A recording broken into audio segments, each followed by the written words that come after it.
এরপর রাতের বেলা পরিয়ে দেওয়া সেই বৃষ্টি থেকে বড় একটি সোনার গহনার গাছ হয়ে যায়। হ্যাঁ মিনা, আমি জাদুর সোনার গহনার গাছ। তুমি চাইলেই এই গাছ থেকে তোমার পছন্দ মতো নেকলেস নিয়ে পড়তে পারো। আর এই গাছ থেকে নেকলেস বিক্রি করে তোমার বাবার চিকিৎসাও করতে পারবে। কি রে শেফার মেয়ে, শুধু শুধু আমার দোকানের দিকে এতক্ষণ ধরে তাকিয়ে আছিস কেন বলতো? আসলে কাকিমা, তোমার দোকানের গোল্ডের নেকলেসগুলো দেখতে এত সুন্দর না, আমি একদম চোখ ফিরাতে পারছি না। ঠিক আছে, তাহলে তোর মাকে যেয়ে বলবি একটা নেকলেস কিনে দিতে, তাহলেই তো হয়ে যায়। শুধু শুধু এভাবে তাকিয়ে দেখে লাভ কি? এমনিতেই কাকিমা, আমি দাঁড়িয়ে দাঁড়িয়ে দেখছিলাম। আমি আজকে আমার বাবাকে আর মাকে বলবো আমাকে একটা সুন্দর নেকলেস কিনে দিতে তোমার দোকান থেকে। ঠিক আছে ঠিক আছে, এখন আমার দোকানের সামনে থেকে চলে যেত, না হলে আবার নতুন কাস্টমার আমি ধরতে পারবো না। তাড়াতাড়ি যা। মিনা, এই মিনা, দেখ আমার মা তার দোকান থেকে আমাকে এই নেকলেসটা দিয়েছে। এই নেকলেসটা কত সুন্দর। হ্যাঁ রে টিনা, নেকলেসটা আসলেই অনেক সুন্দর। আমিও যাওয়ার সময় তোর মায়ের দোকানে দেখলাম অনেক সুন্দর সুন্দর গোল্ডের নেকলেস। আমি আমার মাকে আর বাবাকে বলবো আমাকেও যাতে তোর মায়ের দোকান থেকে একটা নেকলেস কিনে দেয়। ঠিক আছে মিনা, তাহলে তো ভালোই হয়। সামনে তো ঈদ আসছে, এই ঈদে আমরা দুজন নেকলেস পরে ঘুরবো, কি মজা। হ্যাঁ রে টিনা, আমি এক্ষুনি যাব, যে আমার মা বাবাকে বলবো মা বাবা, তোমাদের কাছে আমার একটা আবদার থাকবে। এবার ঈদের জন্য আমাকে একটা নেকলেস কিনে দেবে।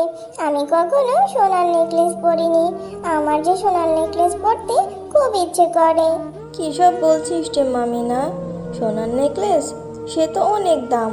আমি কখনো সোনার দোকানে যেয়ে নেকলেসের দামও জিজ্ঞেস করিনি। মনে হয় অনেক দাম হবে। তোর বাবা রিক্সা চালিয়ে যে টাকা ইনকাম করে সে টাকা দিয়ে তো আমাদের সংসারটা চালাতেই হিমশিম খেয়ে যাচ্ছি। তোকে আবার সোনার দোকান থেকে সোনার নেকলেস কোথা থেকে কিনে দেবো রে মা? মা, আমি এত কিছু জানি না, আমার একটা সোনার নেকলেস লাগবেই লাগবে। পিঙ্কি, টিনা, ওরা কত সুন্দর সুন্দর সোনার গহনা পরে। আমার যে সোনার গহনা পরতে খুব ইচ্ছে করে। মা বাবা, আমাকে একটা সোনার গহনা কিনে দাও না মা। না না, এত শখ থাকতে নেই। এগুলো বড় লোকদের শখ। সোনা শুধুমাত্র বড় লোকদের জন্য। ওদের অনেক টাকা আছে, ওরা সোনার গহনা কিনে পড়তে পারবে। আমাদের তো এত আয় রোজগার নেই। আমাদের মতো গরিবদের এত শখ থাকতে নেই রে মা। মা, তুমি আমাকে সব সময় এরকম বলো। তুমি আমাকে কম করে হলেও একটা সোনার নেকলেস কিনে দাও না মা। আর অত দামি নেকলেস লাগবে না, কম দামি হলেও আমাকে একটা তুমি সোনার গহনা কিনে দাও না মা।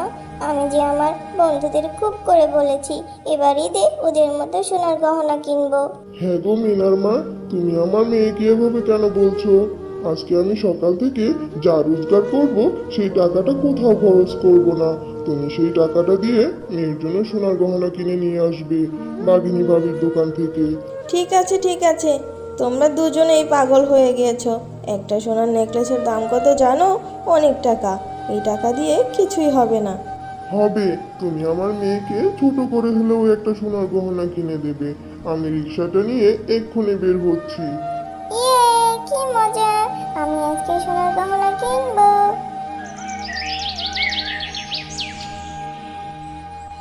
এই নাও মিনার মা, এখানে 1000 টাকা আছে। এই টাকাটা নিয়ে বাঘিনী ভাবির দোকানে যাও, যে ছোট দেখে একটা সোনার নেকলেস কিনে নিয়ে আসো আমার মেয়ের জন্য। কিন্তু আমার জানা মতে সোনার দাম তো অনেক বেশি। 1000 টাকা দিয়ে তো কিছুই হবে না। তুমি আগে যে দেখো তো বাঘিনী ভাবির দোকানে পাওয়া যায় কিনা, পরে না হয় আরো টাকা ইনকাম করে টাকা জমিয়ে কিনে দেবো। আচ্ছা ঠিক আছে, আমি যেয়ে দেখি। বলছি বাঘিনী ভাবি, আমাকে 1000 টাকা দিয়ে আমার মেয়ের জন্য সোনার গহনা দিন তো। ছোট দেখে একটা নেকলেস হলেই হবে, বেশি বড় সড়ো লাগবে না। হাসালি রে শেফা, হাসালি। 1000 টাকা নিয়ে এসেছিস আবার সোনার গহনা কিনতে? কখনো শুনেছিস 1000 টাকা দিয়ে সোনার নেকলেস পাওয়া যায়? তোদের মতো গরিবদেরা তো সোনার জিনিস পরার শখ হয় কেন, হ্যাঁ? আমার দোকানে সর্বনিম্ন 20,000 টাকার সোনার নেকলেস, আর সব কিছুই 20,000 টাকার উপরে। 20,000 টাকা জোগাড় করে তারপরে আমার দোকান থেকে সোনার গহনা কিনতে আসবি। কিন্তু বাঘিনী ভাবি, এত টাকা যে আমাদের কাছে নেই।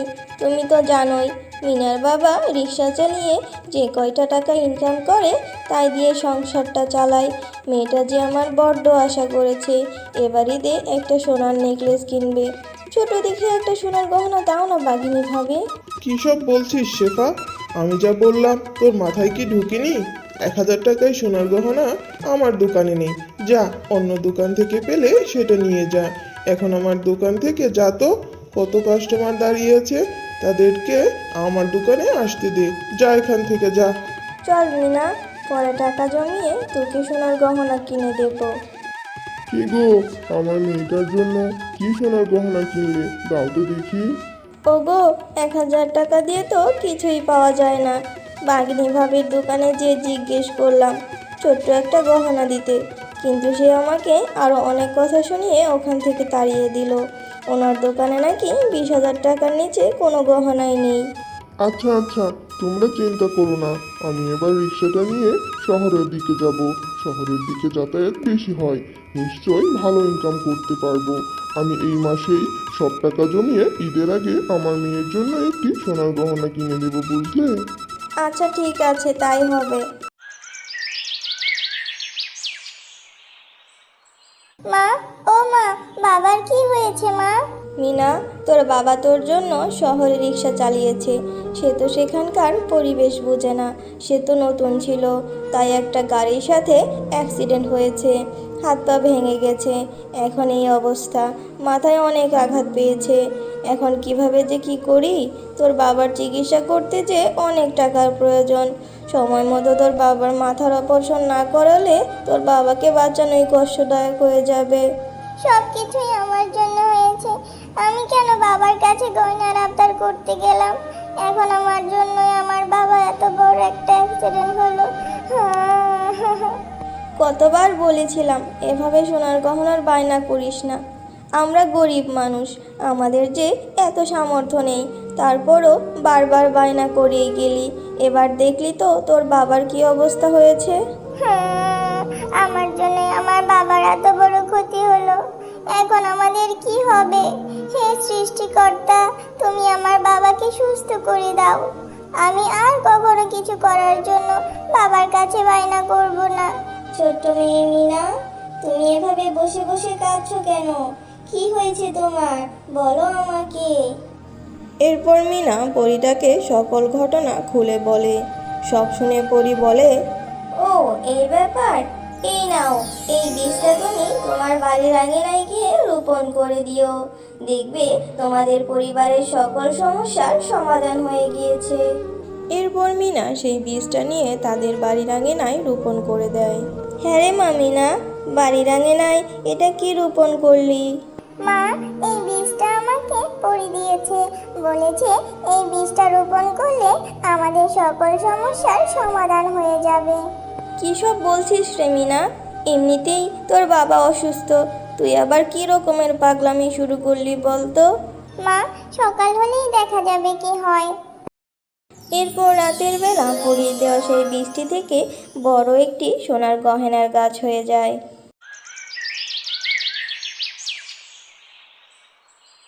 মা, ও মা, দেখেছো? পরি ঠিকই বলেছিল, আমাদের বাড়ির উঠানে কত বড় একটা সোনার গহনার গাছ হয়েছে। হ্যাঁ রে মা মিনা, এটা কিভাবে হলো? সোনার গহনার গাছ তো আমি জীবনেও দেখিনি। হ্যাঁ মিনা, আমি জাদুর সোনার গহনার গাছ। তুমি চাইলেই এই গাছ থেকে তোমার পছন্দ মতো নেকলেস নিয়ে পড়তে পারো, আর এই গাছ থেকে নেকলেস বিক্রি করে তোমার বাবার চিকিৎসাও করতে পারবে। আরে আরে, এই গাছ তো কথাও বলে, ভালোই তো হলো। তাহলে এই গাছ থেকে নেকলেসগুলো বিক্রি করে মিনার বাবার চিকিৎসা করাতে পারবো। হে সৃষ্টিকর্তা, তোমার দরবারে লাখো কোটি শুকরিয়া।